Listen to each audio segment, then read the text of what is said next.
Hello, I'm Al. Welcome back to Al's Vinyl Collection. Today, I'm going off requests right now. I went through my comment section and I thought, forget the way I'm doing it. Forget doing it the way I want to do it. You viewers make up such a large part. Well, you are the channel, really, aren't you? You know, I'm just here to make some content. It's all you. You're all the ones making it happen. So I thought, let's see what you guys want to see. And I saw a comment from my first day of my life video. Asking for a song called Hit the Switch. Now, as I said previously with Bright Eyes, I have listened to the discography now. I'm familiar with 90% of it, maybe. There are still songs. I know, Caitlin, you asked in the past video in June on the West Coast what my favourite songs were, and I listed them all. But I realised as I was typing them all and looking at each album's track list and thinking, okay, which ones did I like the most? That there are a great portion of songs I still haven't listened to, but this isn't one of them. I saw this song suggested. It's called Hit the Switch. It was one of my favourite albums from Digital Urn and Digital Urn, so let's listen to it together. There's a lot of great lyrical content to break down, a lot of kind of relatable emotions in the song, and also a great instrumental. So let's just dive into it. This is Bright Eyes with Hit the Switch. I'm staring out into that vacuum again, from the back porch of my mind. The only thing that's alive, I'm all there is. And I start attacking my vodka, stab the ice with my straw. My eyes have turned red as stoplights. You seem ready to walk, you know I'll call you eventually when I wanna talk. Till then you're invisible.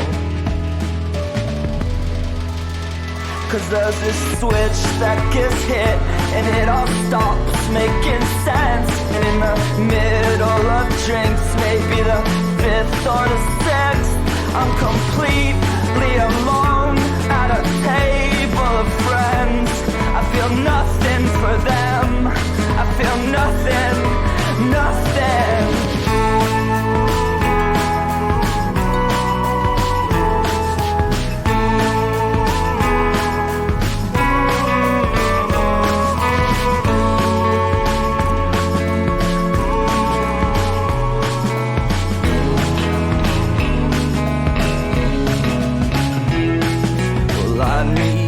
Break from the city again. I think I'll ship myself back west. I'm just going to pause it quickly because I just had a very quick thought. Firstly, I love the instrumentation in this song. The whole album, the instrumentation of the whole album is really great. I'm sure you've picked up on it already, that there are 2 drummers. It kind of becomes more noticeable every time you listen to it. There are two drummers playing in the left and the right stereo fields, which is a really interesting concept, and it's something I've never thought of doing with a song. I also find his vocals very interesting.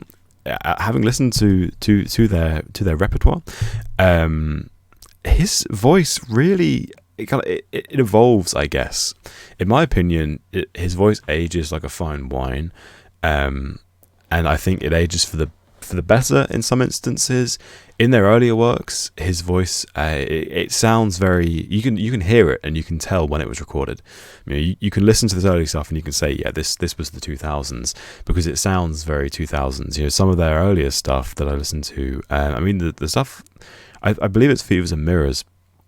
When I listen to it, it almost kind of reminds you of like the emo accent that you hear with like Blink 182, maybe a more subtle version of it, but his voice sounds quite young in these early recordings, and I think it's so interesting that as we listen to this discography, you'll hear his voice kind of aging, and it ages really nicely, which I think is great. But I love the song anyway. The lyrics are really great. There's so much depth to them, but also just in there, just in the little instrumental section, it sounded. I was going to comment saying how they've produced a digital album with still some orchestral elements, and they might be orchestral elements, they might still be live elements, but given that it's a digital album, and as the instrumental went on, it sounded like a trumpet, and I know there is a trumpet player in the band. I know Nate Walcott is a trumpet player, and then it sounded like a flute, And then there was a little bit of saturation on the flutes, which could just be a saturator.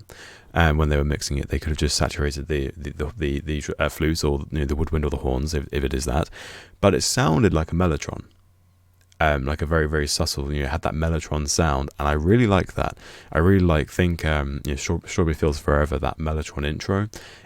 It sounded like that, and I really like that. Need a break from the city again. I think I'll ship myself back west. I got a friend there, she says, hey, anytime. Unless that offer's expired, I have been less than frequent. She's under no obligation to indulge every whim, and I'm so ungrateful. I take, she gives and forgives, and I keep forgetting it. And each morning she wakes with a dream to describe something lovely that bloomed in her beautiful mind. I say I'll trade you one for two nightmares of mine. I am somewhere I die, I am somewhere we all die. That's a really great line.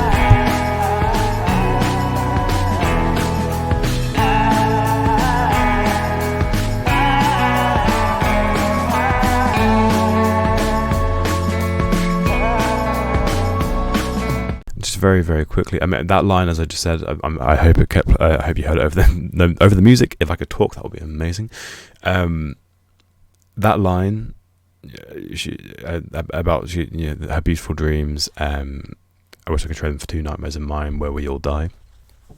This song was very relatable when I first heard it.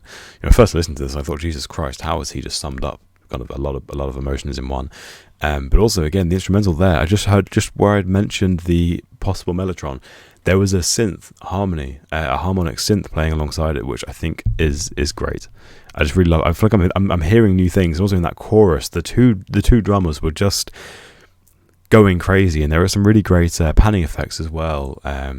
When he said "that's it," and it was kind of like ping ponging from the left and the right fields. I love that. I love the creative use of effects in this track.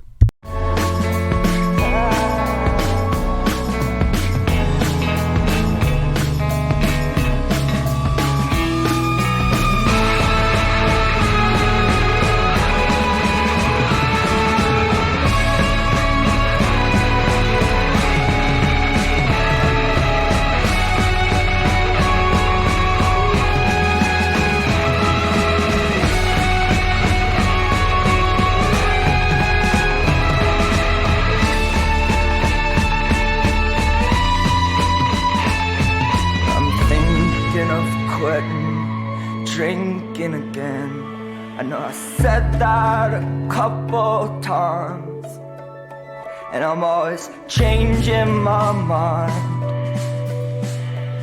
Well, I guess I am. But there's this burn in my stomach, and there's this pain in my side. And when I kneel at the toilet and the morning's clean light pours in through the window, sometimes I pray I don't die. I'm a goddamn hypocrite. But the night rolls around and it all starts making sense. There is no right way or wrong, where you just have to live. And so I do what I do, and at least I exist. What could mean more than this? What would mean more, mean more?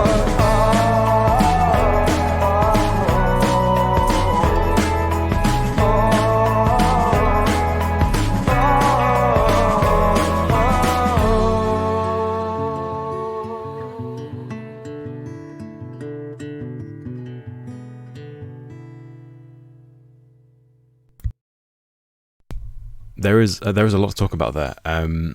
The just that I love, just something I picked up on here as well with the lyrical content. That final verse, the final kind of chorus into the verse, there is such a shift from the prior themes in the song, which I think is great. You have the theme kind of all through the song. It's quite dark. And that kind of goes without saying. It's, you know, it's not the happiest of songs. And then that final verse, which I assume obviously is about alcoholism. I don't drink, so I wouldn't know what it's, you know, like being drunk. But obviously he's, you know, describing that kind of situation. Which is like, I pray I don't die, I'm a goddamn hypocrite. And then that final chorus, you know, you do what you do, but you have to exist, and what could mean more than that? And it's like a complete shift. It's a complete change of heart. It's a complete, you know, going from being at a table of friends and just thinking nothing, caring not for them, just being so focused on kind of, you know, the internal anguish, I guess, and you know, your alcohol and being drunk and hating life and being empty, to maybe not hating life, but just being empty and bleak, to then having that kind of second wind in life of, you know, how precious everything is. I think that was a really great switch up towards the end. The instrumentation, again, it just goes without saying. To be honest with you, I didn't notice an acoustic guitar in the mix until the very end there. I don't know if there was an acoustic guitar playing throughout the entire track, or if it was just there at the end that they just included that little finger picked segment there just to round out the track. It was a really nice way to end it, to go from kind of, it did get quite harsh at times. You know, the drums were very heavy at times, and there was a lot of heavy electric guitar towards the latter half of the song. So it's then kind of end everything out with a rejuvenated sense, you know, this new sense of, wow, you know, what can mean more than being alive, you know, really positive outlook. And then kind of ending the distorted and very electronic instrumentation with a lightly finger-picked acoustic guitar. It's just like a soft way to end it. I think it's a great song. I think there are more things. Every time I listen to this, I say every time, but kind of, you know, every time you listen to this kind of music, every time you listen to songs, you know, I know for me now, you know, I'm listening to it again, you pick up on new things, you hear new things, you kind of, you pick up on maybe different meanings, and I think that's great. I really love it. I'm going to try to work through the discography in order, but of course, if there are songs you want to hear, just let me know. And also, if there are songs by other artists in the genre that you want to hear, please let me know, because I would love to branch out and to explore more of this music. Thank you so much for checking out this video. I hope you've enjoyed it. I hope it's been a good viewing experience for you. Thank you so much for your time. I hope you have an amazing rest of your day, and take care.